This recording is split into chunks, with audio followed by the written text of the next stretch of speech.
अस्सलामुअलैकुम everyone, welcome back to my YouTube channel. I hope कि आप सब खैरियत से होंगे। आज के लेक्चर में हम एक ऐसी पर्सनैलिटी की बात करेंगे जो कि हिस्ट्री ऑफ इंग्लिश लिटरेचर में बहुत ही रिमार्केबल फिगर हैं और उनका नेम है William Blake. So William Blake was an English poet and painter also. अगर विलियम ब्लेक के लाइफ और वर्क्स की बात करें तो most of the works and his life was based on the spiritual believes. अब बात करते हैं विलियम ब्लेक के वर्क्स की। तो विलियम ब्लेक ने बहुत सारे वर्क्स लिखे हैं, लाइक सॉन्ग्स ऑफ इनोसेंस एक इनकी कलेक्शन ऑफ पोइम है, और सॉन्ग ऑफ एक्सपीरियंस भी है, द मैरिज ऑफ हेवन भी है। इसमें जो सॉन्ग ऑफ इनोसेंस है और सॉन्ग ऑफ एक्सपीरियंस है ना, ये दोनों कंट्रास्टिंग कलेक्शंस हैं। तो सॉन्ग ऑफ इनोसेंस में उन्होंने अपनी इस तरह की पोइम्स लिखी हैं जिसमें वो वर्ल्ड को, दुनिया को एक बच्चे की नज़र से दिखाते हैं, एक इनोसेंस के साथ दिखाते हैं, और इनकी इस पोइम के थीम्स जो हैं वो जॉय पर, लव पर और ब्यूटी ऑफ नेचर पर बेस्ड करते हैं।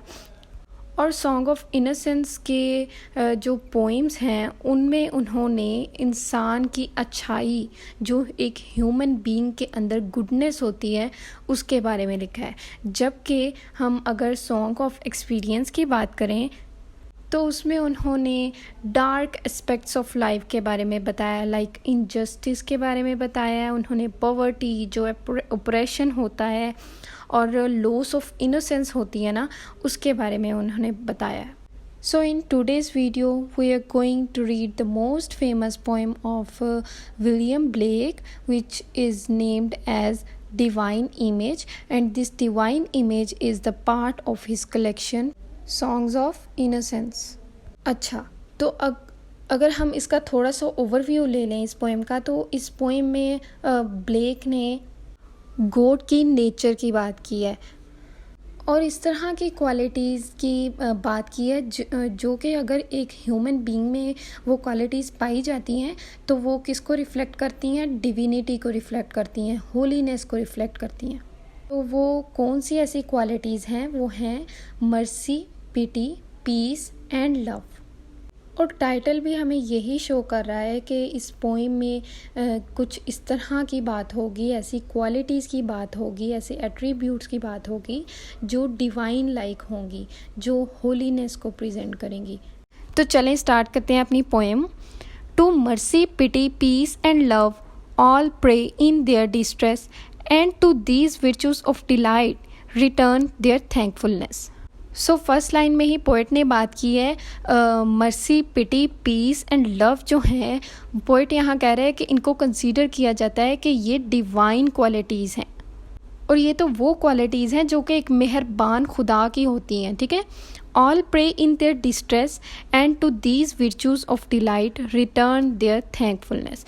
अब यहाँ पर पोइट कह रहे हैं कि जितने भी लोग हैं वो जब डिप्रेशन में होते हैं, जब डिस्ट्रेस में होते हैं, so they should ask for the help to these virtues. इन वर्च्यूज़ के बारे में उनको जो है मदद मांगनी चाहिए, बिकॉज़ ये वर्च्यूज़ अगर किसी ह्यूमन बीइंग में पाए जाते हैं तो ये वर्च्यूज़ वो हैं जो कि एक इंसान को खुशी देते हैं, राहत का ज़रिया बनते हैं उसके लिए।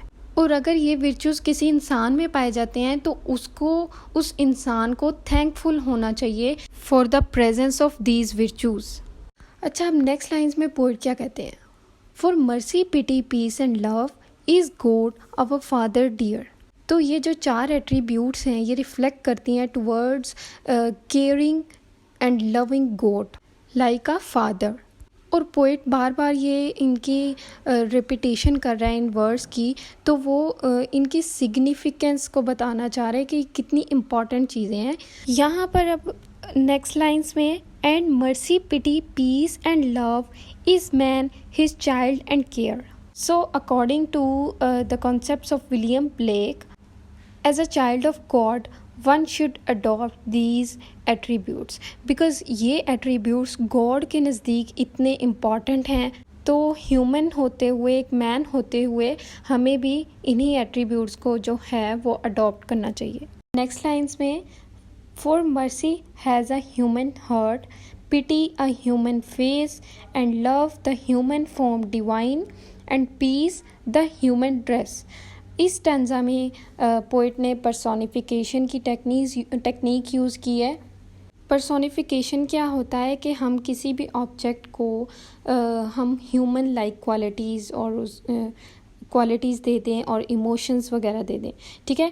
तो मर्सी को यहाँ क्या कहा है उसने, एज अ ह्यूमन हार्ट। पिटी किस तरह है, ह्यूमन फेस की तरह है। और लव तो ह्यूमन फॉर्म डिवाइन है।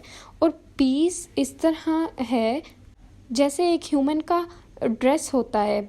और पोइट यहाँ ये शो करा रहा है ये तो एक इंटेग्रल पार्ट है, एक ह्यूमन के लिए ये सारी चीज़ें बहुत ज़रूरी हैं। अब नेक्स्ट पढ़ते हैं। To every man of every clime that prays in his distress, prays to human form divine, love, mercy, pity, peace. अब पोइट यहाँ कह रहे हैं कि कोई भी इंसान किसी भी जगह से हो, किसी भी कल्चर से, रिलीजन से बिलोंग करता हो, and he praise in his distress, और जब वो परेशानी में होता है तो वो प्रे करता है किन चीज़ों के लिए, love, mercy, pity and peace.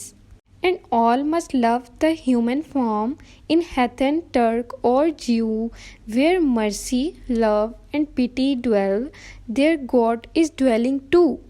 So यहाँ पर पोइट कहते हैं कि हमें जो भी पर्सन है, जो भी ह्यूमन बीइंग है, अगर वो इन सब एट्रीब्यूट्स को अपना लेता है तो हमें भी उनको अप्रिशिएट करना चाहिए, नो मैटर्स कि वो किस रिलीजन से है, कौन से कल्चर से है। और पोइट नेक्स्ट ये भी कहता है कि जहाँ पर ये चार क्वालिटीज़ पाई जाती हैं ना, वहाँ पर हमें गॉड दिखाई दे रहा होता है। आई होप आपको आज की पोइम अच्छी लगी होगी। अगर अच्छी लगी है तो लाइक करें, शेयर करें और सब्सक्राइब करें मेरे चैनल को। Thanks for watching. अल्लाह हाफिज़।